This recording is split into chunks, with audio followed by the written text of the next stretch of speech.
Fala galera, estamos aqui hoje com mais um episódio do Judiscast e hoje trazemos Gabriela, a nossa famosa doutora. E aí também, comigo na mesa, doutora André. Vamos entrevistá-la sobre direito da advogada, coisinhas a mais. E aí, tudo bem, doutora? Tudo bem, e você? Como tá? Tô bem também. Então tá bom.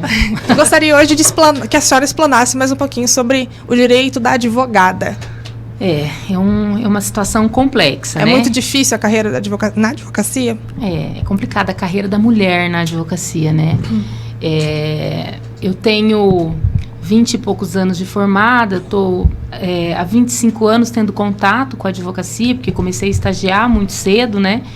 E nesse tempo, nesses últimos 25 anos, eu acho que a sociedade passou por uma transformação muito grande, né?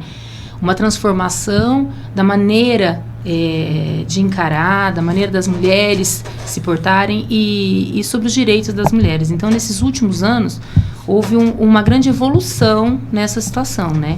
E é nesse contexto que eu acho que é importante se analisar a carreira e as experiências das mulheres advogadas, né?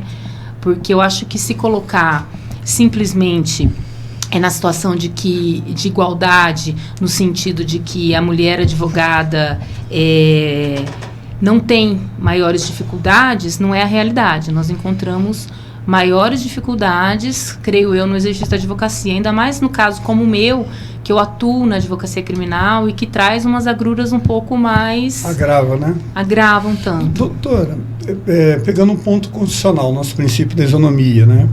Ele é tratar os iguais de formas iguais e os diferentes de formas diferentes para atingir uma igualdade relativa. Por exemplo, eu não fico grávida, a mulher fica. E aí vai, né? As prerrogativas, em geral, da advocacia, no dia a dia, eu acho que, para uma advogada criminalista, eu acho que é talvez o pior do que outras áreas até, né? O que você vê na realidade, no quesito de, por exemplo, uma gestante passar por um raio-x, coisas que assim, eu acho um absurdo, né? Embora tenha melhorado, tá evoluindo, né?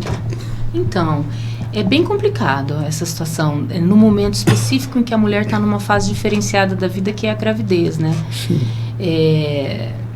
Eu costumo dizer que nós estamos em tempos em que às vezes é necessário dizer o óbvio.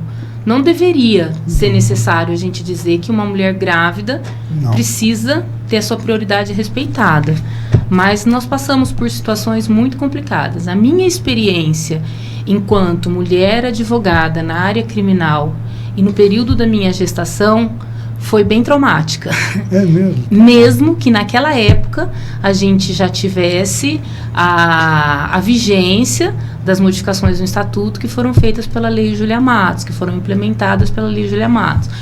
Eu fui gestante em 2017, 2018, na verdade, e ali, naquela época, e até hoje, a gente percebe que há uma dificuldade e um desconhecimento, tanto do Estatuto, e eu digo que esse desconhecimento do Estatuto, até pelos próprios advogados, não só na área da mulher advogada, mas como um todo, ele é bem complicado, né? E eu digo desconhecimento por parte das autoridades, por parte até mesmo dos advogados, muitas vezes. Até dos clientes. Sim, muitas vezes até dos clientes. É bem complicado mesmo. Então, a gente tem que estar sempre matando um leão por dia, né?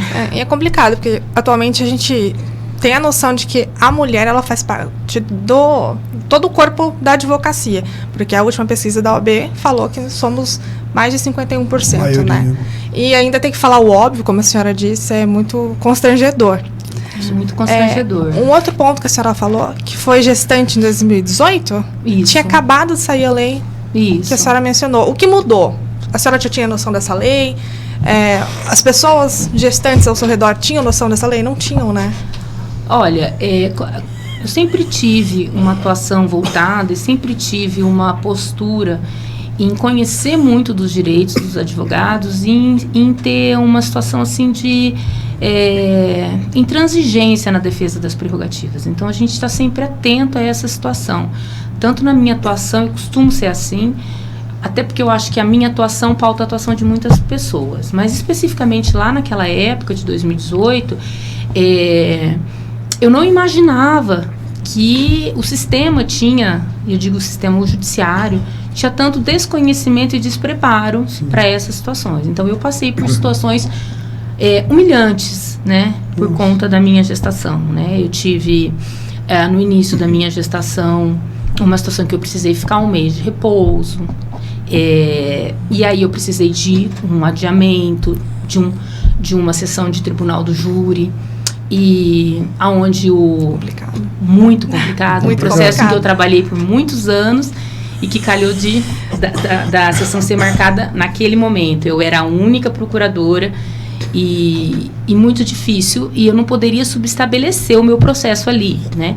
E então eu pedi o adiamento com base num atestado de 1 mês, que era o atestado a princípio de que eu precisaria para conseguir, porque era bem no início da minha gestação, e recebi um despacho no qual o juiz dizia assim, resumidamente, subestabeleça. Nossa. E aí a gente... O famoso se vira aí. Nossa. E aí a gente vem para uma questão complicada, né? Eu sou advogada, trabalhava como única defensora constituída naqueles autos, tenho o meu o meu escritório como o meu ganha-pão e o meu sustento, né? Tenho ali um compromisso com essa pessoa de há muitos anos, de estar sempre presente nesse caso, e recebi esse baque, né? Sim. É óbvio que com a impetração de um habeas corpus no Tribunal de Justiça, me foi garantido esse adiamento, né?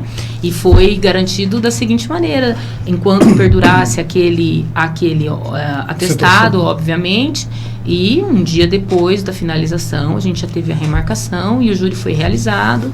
E eu passei por outros percalços também, né? Mas no final da minha gravidez também, com dificuldades, né? Naquela época, foi antes da pandemia, a gente não tinha como ter essas sessões online no tribunal e tudo isso, né? Um pouquinho antes da gente ter a criança, a gente não pode entrar em avião. Eu especificamente não podia naquela situação. Também tive muitas dificuldades, né? Pontualmente também tive algumas dificuldades nesse período que a Lei Júlia Matos compreende, de 1 mês posterior ao nascimento da minha filha, porque eu tinha sessões em Curitiba, e aí aconteceu de indeferimento dos meus pedidos de adiamento para esse 1 mês. E aí quando a gente questiona, né, quando o indeferimento, eu percebi que naquela ocasião, o que eu tive que fazer? Para ter resguardado ali o meu direito, eu tive que copiar na minha petição aquilo que a lei dizia. E ainda eu coloquei na petição naquela época o histórico do porquê de como aquela lei chegou a ser implementada, da luta das advogadas, especificamente do que aconteceu com uma advogada que hoje é ministra do STJ e que levou à inserção de alguns dispositivos ali nessa lei, né? A senhora pode dizer mais ou menos o que aconteceu para ter surgido essa lei? Então, o histórico da Lei Júlia Matos, ele conta de que a advogada, inclusive atuante junto à OAB do Distrito Federal, a ministra, né? A hoje ministra Daniela Teixeira, ela foi fazer uma sustentação no CNJ e ela pediu preferência porque ela estava gestante. E naquele momento a sustentação foi negada, a preferência da sustentação foi negada. Ela queria fazer a sustentação antes, no início da manhã. E acho que ela ficou a manhã toda, uma parte da tarde, aguardando para sustentar. E aí ela fez essa sustentação, acho que ganhou a causa. E depois disso teve que ser levada ao hospital e a criança dela acabou nascendo com acho que 21 semanas, prematura. Se eu não me engano, são 29 semanas. 29, de qualquer forma, é 21 prematura, semanas. Né? Isso, prematura. E mesmo que fosse 38 semanas, né? E aí é que eu digo, né? Vivemos tempos que precisamos falar o óbvio. A gente volta naquela velha ideia ali. Precisa, de falar o óbvio. né? Mas, doutora, no seu caso específico, né, que no caso do Tribunal do Júri, já tinha essa previsão legal, inclusive, fazendo analogia com a CLT, acho que artigo 392, de prorrogar por 120 dias e, se for necessário, atestado para prorrogar mais ainda. Já existia esse dispositivo na época, né? E é só quando acontece um fato igual esse da Júlia Matos, parece que para acontecer alguma mudança, né? Para chamar atenção, Pra chamar né? atenção. Aqui no Brasil ainda tem aquela situação do, às vezes tem uma lei, mas não pegou. Exatamente. Eu acho bizarra essa frase. Exatamente. Então, assim... Eu vi algumas coisas, tipo gestante. Tem que ter uma vaga, tá lá nas prerrogativas, no fórum, em qualquer lugar, né? Tem o direito de adiantar a oratória ou a audiência, tá tudo nas prerrogativas, né? E eu não vejo isso, às vezes por desconhecimento do advogado, de não se interessar pela própria profissão, das suas prerrogativas, e muitas vezes mesmo por abuso de autoridade. Eu acho que, na verdade, o que acontece? É aquilo que eu disse quando a gente começou a falar. Eu digo assim, nós estamos, eu posso dizer que estou há 20 e poucos anos nessa área, e a gente percebe que há uma evolução muito grande dos direitos das mulheres, né? Há uma evolução muito grande do papel, não do papel em si, que eu acho que o papel da mulher na sociedade sempre foi muito forte, né? Mas da inserção das mulheres no mercado de trabalho e dessa valorização de tudo isso. Então, há uma modificação muito, muito forte. Mas, nesse sentido, eu acho que o que acontece? Nós temos dispositivos que não são perfeitos, dispositivos legais, né? Um mês é muito pouco, né? Para quem na prática sabe que é muito pouco. Mas acima disso tudo, acima dessa questão do que diz a lei, há um problema sério na implementação da lei, e há um problema sério em se fazer valer os direitos, né? Então as advogadas elas têm que estar respaldadas, né? Tem que estar muito firmes, né? E tem que haver uma colocação enquanto grupo mesmo, para que as mulheres possam ter esses direitos respeitados. Então, no meu ponto de vista, não é uma questão só de legislação, é uma questão de aplicação da lei na prática, de fiscalização de que essas leis estão sendo realmente aplicadas, né? Porque senão a gente cai num vazio. De analisar caso a caso e de fazer concessões. Eu vou fazer uma concessão ali, eu faço uma concessão aqui do direito de uma advogada abre mão ali de um direito, e daqui a pouco está todo mundo abrindo mão de tudo. Por isso que eu costumo dizer, quando se trata de prerrogativas, quando se trata de defender a nossa profissão de advogado, eu costumo dizer, com prerrogativas a gente não pode transigir. Porque se eu transijo com a minha, eu vou estar transigindo com a de todas nós mulheres. Então nós não podemos transigir. Para que isso sirva também como um caráter pedagógico, para que isso não seja perpetuado a cada dia. Eu acho essa situação da perpetuação do que não é, do que a lei não diz, ou quando a gente relativiza os direitos, a gente faz com que haja brecha para que haja o desrespeito rotineiro quanto mais. E às vezes quando você reivindica algum direito ou faz o famoso bater panela, ainda é julgado, né? Como, tá fazendo um escândalo ali. Isso. Já vi muito disso, passei por isso. É mulher mesmo, né? Já passei por isso. Todos passamos. A questão da remuneração. Todas, né? Independentemente. Acho que todas passamos, e não só na advocacia, né? Não. Eu acho que todas nós passamos em várias outras profissões também. Existem profissões que são mais machistas e que têm uma atuação masculina maior. Mulheres. Hoje nós temos na advocacia 51,23% de mulheres. Na advocacia criminal nós temos muitas mulheres atuantes, muitas mulheres fortes, né? E que passam todas elas por essa situação da maternidade. Todas não, a maioria, né? Que é uma escolha também, né? Eu costumo dizer que a maternidade ela tem que ser uma escolha, né? Da mulher também, né? Então é uma escolha das advogadas, mas em grande parte é um direito da mulher, né? Então a gente tem que, de toda forma, estar ali muito, muito atento, sabe? Tanto as mulheres quanto os homens, muito atentos a essa questão da prerrogativa. Eu dei uma lida, doutor, vocês estavam falando de coisas óbvias, né? Tipo, a gestante, uma situação que você citou aqui agora no Tribunal do Júri, fizeram uma cartilha em 2019, Conselho Nacional, várias instituições fizeram uma cartilha, né? Com coisas óbvias, né? De não ter abuso com a mulher, de autoridade, de poder usar o vestimento que ela quiser, de ter igualdade na remuneração, né, tratamentos iguais. Isso é mais lógico que advogado é advogado, não interessa o sexo. Né? Eu acho que aí, talvez fosse importante a gente trazer à baila um pouquinho a questão da captação de clientes, que é uma dificuldade muitas vezes, né? E é uma dificuldade ainda mais para as advogadas autônomas, que não estão em um grande escritório, como a gente estava mencionando antes. Exatamente. Então, quando a gente é exposta, quando uma advogada é exposta a essa questão de desrespeito das suas prerrogativas em momentos específicos da gravidez, por exemplo, eu acho que isso faz com que haja um questionamento até da sociedade nessa contratação. Não que haja, mas pode haver uma brecha para esse questionamento. Olha só, se eu contratar essa mulher, ela vai ficar grávida, e daí? Vai dar esse rolo todo? Como é que vai ser? Ou ela tem alguém para substituir ou não tem? E como é a atuação de uma mulher que é autônoma, que está fora da inserção de um grande escritório de advocacia, que tem uma equipe muito grande, quando as equipes são menores, né? Então, tudo isso traz uma dificuldade de na prática, se desenvolver uma advocacia saudável e uma advocacia que eu tenho certeza que desses 51,5% de mulheres, grande maioria arrimo de família, são pessoas que estão ali trabalhando para sustentar as suas famílias, né? Assim como eu, assim como várias advogadas que vivemos da advocacia. Né? Porque nós estamos falando aqui para advogadas que vivem da advocacia, né?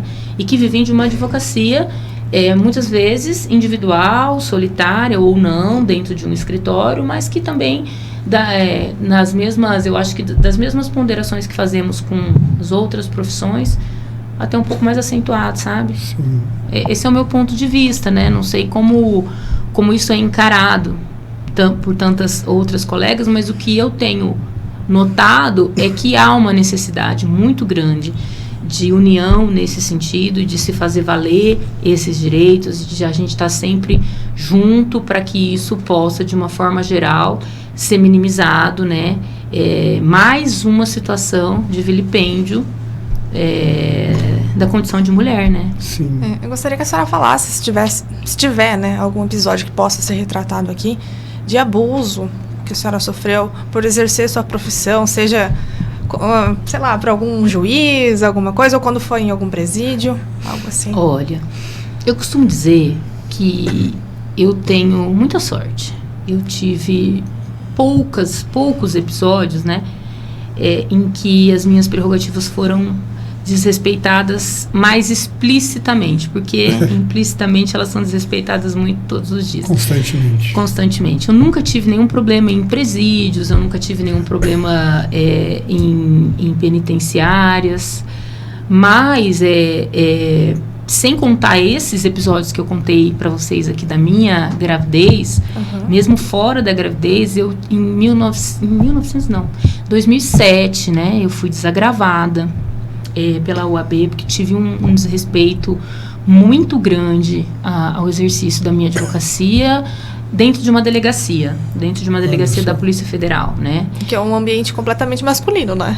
O delegado era homem, o cliente era homem, os demais delegados ali naquele momento também eram homens, né?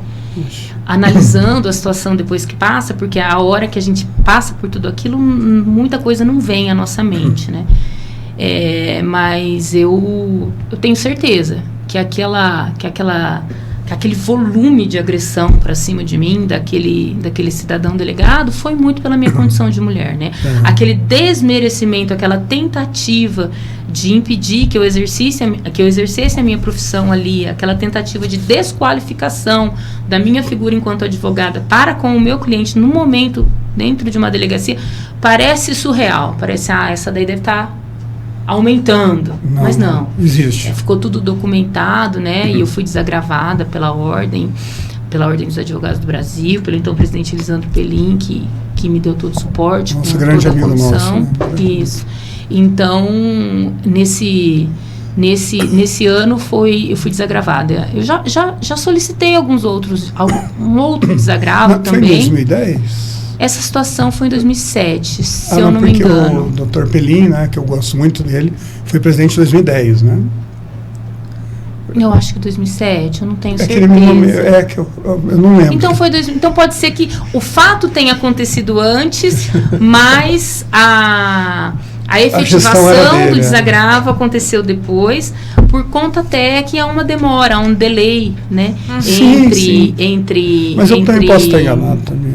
Entre o conto, mas você tem razão, André. Você tem razão no seguinte sentido. Foi um bom presidente, sentido. Me nomeou em algumas coisas. Você tem um carinho muito grande por ele. Você tem toda a razão em dizer que muitas vezes a gente tem um delay muito grande, um espaço de tempo muito grande entre o fato do acontecimento e quando a pessoa vai ser desagravada, porque o que muitas pessoas não sabem, e é importante a gente dizer para quem não sabe, dentro dos direitos do advogado, a gente tem direito a ser desagravado quando desrespeitado no exercício da profissão, tal, né? Só que esse processo de desagravo é um processo que respeita contraditório, ampla defesa, que tramita dentro da ordem, então a gente tem um tempo para tudo isso, que às vezes é bem considerável, né? E eu acho que uma luta que a gente tem que ter também é para diminuição desse tempo de desagravo, né? Os desagravos têm que acontecer mais rapidamente. Então, provavelmente você tenha razão entre essas datas. Eu devo ter razão e você também. Sim. Eu devo ter razão que aconteceu em 2007 o fato, e você deve ter razão que o desagravo deve ser lá para 2010 por conta desses... uns 3 anos. Por conta dessas dificuldades. Eu não vou saber falar dessas datas. 2 anos também. Né? Então, assim, eu acho que o importante disso tudo é a gente ter essa noção de que há essas possibilidades, né? Dentro da advocacia. Eu tive há pouco tempo no desagravo de uma colega aqui em Londrina também, que também sofre as agruras da advocacia criminal, e ela também foi muito vilipendiada, e ela fortemente requereu a atuação, e ela sempre atua muito fortemente. Então, assim, eu vejo muitas advogadas hoje atuando fortemente nessa situação, né? Então, é bem delicado essa situação, né? Eu também posso ressaltar uma vez que fui fazer o atendimento de uma advogada gestante, uma colega, numa delegacia aqui de Londrina, e ela estava já em fase avançada da gestação, ela estava bem já com a barriga acentuada, não sei, acho que 7 meses. Ela também sofreu uma situação bem complicada ali na delegacia, e eu tive lá, a gente prestou todo o atendimento a ela, toda a solidariedade a ela, e é tão bonita essa situação que uma mulher nunca esquece do apoio que teve da outra, né? Sim. Então a gente está sempre junto, ela está sempre se lembrando, e eu também me lembro sempre da situação dela, porque eu acho que a gente tem que estar junto mesmo. Sororidade. Então, sim. E não é só no discurso. Claro que não. Porque é muito fácil a gente ter um discurso muito bonito, né? E aí é que eu digo, que eu costumo dizer que o meu lugar de fala nisso tudo, ele não vem só do feminismo propriamente dito. O meu lugar de fala nisso tudo vem desses 25 anos em que eu tô nessa labuta. Que pesa, né? Sim, e que eu sei o que é, né? Várias vezes você ter uma dificuldade na atuação, no exercício da sua advocacia e não conseguir, né? Então a gente tem ali toda essa dificuldade de dizer o óbvio, né? E essa evolução, eu acho que a doutora Vânia agora foi a primeira, né? Presidente mulher da OAB aqui de Londrina, doutora Vânia Queiroz, né? E eu lembro que eu assisti uma palestra tua, na OAB mesmo, você era vice-presidente da ABRA. Você também eu atuei na ABRACRIM, acho que Associação Brasileira dos Advogados Criminalistas. Isso, você estava lá representando, deu palestra, eu fui. Maravilhoso. Hoje está tendo mulheres com cargos, está evoluindo muito isso, porque antes... Mas acho que demorou, né? Não, está demorando, demorou demais. Demorou, né? Nós temos poucas, né? Nós temos, são poucas. Nós temos hoje, mas a gente tem hoje que ressaltar que a mulher que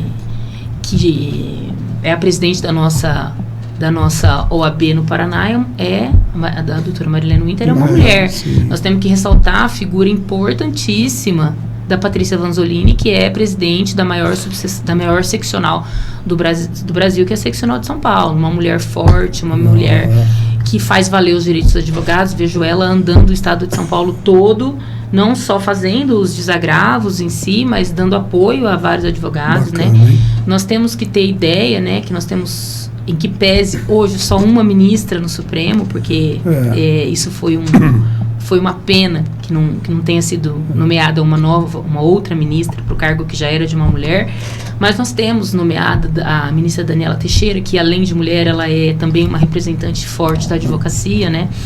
E aí, respeitado o que diz a lei em relação à atuação dos advogados e as nomeações, que eu acho que isso é de suma importância. E eu acho que a gente valorizar esses nomes, né? Esses nomes todos, né? Daqui do Paraná, de São Paulo, da ministra e de todas as mulheres que estão atuando como atores, né?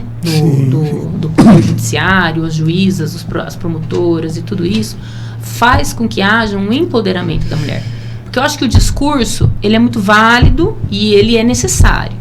Mas eu acho que a prática e o empoderamento para que a mulher possa se colocar é muito mais importante. Muitas vezes eu já fui chamada para falar, vamos falar sobre o direito da mulher, qual que é o telefone para ligar? Eu falei, eu não sei qual é o telefone para ligar especificamente, porque o telefone a gente vê, eu acho que tem que todo mundo saber, mas a gente vê ali na hora.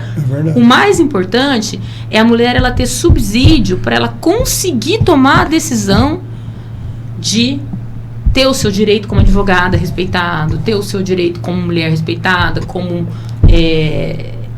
ela ter forças para atuar. Então eu acho que há que ter uma valorização sempre, e aí essa palavra eu acho muito boa, ela tem que ter um empoderamento da mulher para que ela consiga estar sempre viva e estar sempre provando o óbvio muitas vezes, né?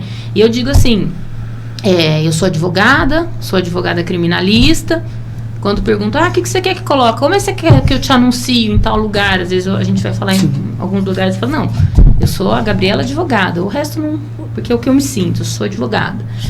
E nisso tudo, eu acho que estar aqui falando sobre isso é importante no sentido de que desse empoderamento, né? De poder contribuir de alguma forma para que as mulheres consigam se superar cada dia mais, para que a gente possa não ter que entrar nas repartições públicas e ver só fotos de homens, né? E aí a gente vai entrar num outro também, e nisso a gente pode ir, Alana, por vários e vários outros problemas, né? A gente vê só fotos de homens, fotos de homens brancos, e aí... Mas isso é um outro tema para um outro podcast. Com certeza a gente vai convidar, doutor. Porque hoje a gente estava falando mais da advogada em si. Mas é super questionável, porque a advogada tem uma tendência a saber sobre leis, e se até a advogada está sofrendo, imagina as pessoas que não têm acesso, ou melhor, não conseguem entender a lei, porque a gente sabe que também é muito difícil de... Eu vi esses tempos atrás uma reportagem, uma fala da ministra Carmen Lúcia, em que ela diz assim, que ela estava falando das juízas, né? Que a gente também tem que ver que as juízas também enfrentam situações, as mulheres, né? Enfrentam situações. Sim, ela vai impor a vontade ali, imagina? Veja, mas ela estava dizendo assim, mais ou menos assim, que a ministra Carmen Lúcia disse, que ela... Quando uma mulher é promovida, quando uma juíza é promovida, quando um homem é promovido, ela dizia, ele já aceita a promoção, já bate palma, vamos lá. Quando uma mulher é promovida, ela fala, pera lá, que eu tenho que ver como vai ficar a situação da minha casa, da minha família, vamos ver, vou conversar com meu marido, vamos fazer toda a estrutura. Exatamente. E eu comentei com uma magistrada conhecida, né, até encaminhei para ela esse post, e ela disse assim, realmente isso acontece, né? Isso tem que ser discutido em todos os âmbitos. As mulheres têm que escrever sobre isso em suas teses. Eu acho que as mulheres têm que falar sobre isso, né? E aí a gente vai passar também por uma outra situação que é importante, que é como a gente encara tudo isso que a gente está falando e vai colocando em cada nicho, inclusive na criação dos filhos e das filhas, né? Sim. É muito complexo. Então a gente vive hoje um momento de diferenças e um momento que a gente tem que estar firme nessas lutas todas aí.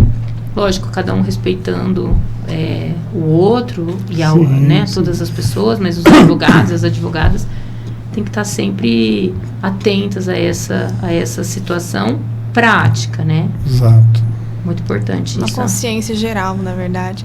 Eu me senti super inspirada em você, doutora André. Olha, eu vou confessar, é um assunto muito pouco falado, que devia ser muito mais falado, né?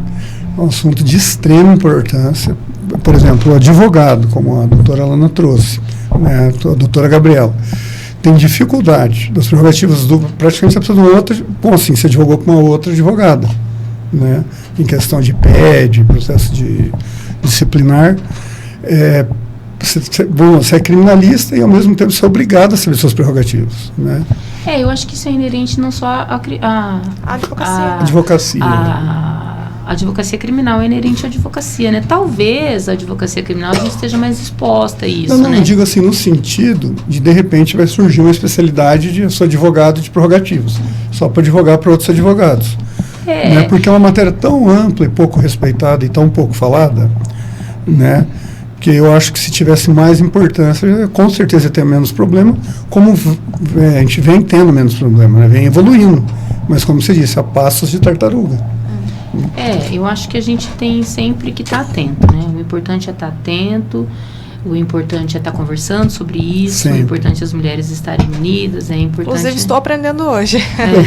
Eu também. É importante a gente estar unida e saber que isso acontece no Fórum Trabalhista, isso acontece em todas as áreas do direito, Sim, né? Isso acontece com as juízas, por isso que eu achei legal falar, né, dessa fala da ministra Carmen Lúcia, quando ela diz disso, né? A ministra Carmen Lúcia fala muito sobre essas situações das mulheres, porque eu creio que ela passa muito por isso na pele também, obviamente, como sendo a única ali, né?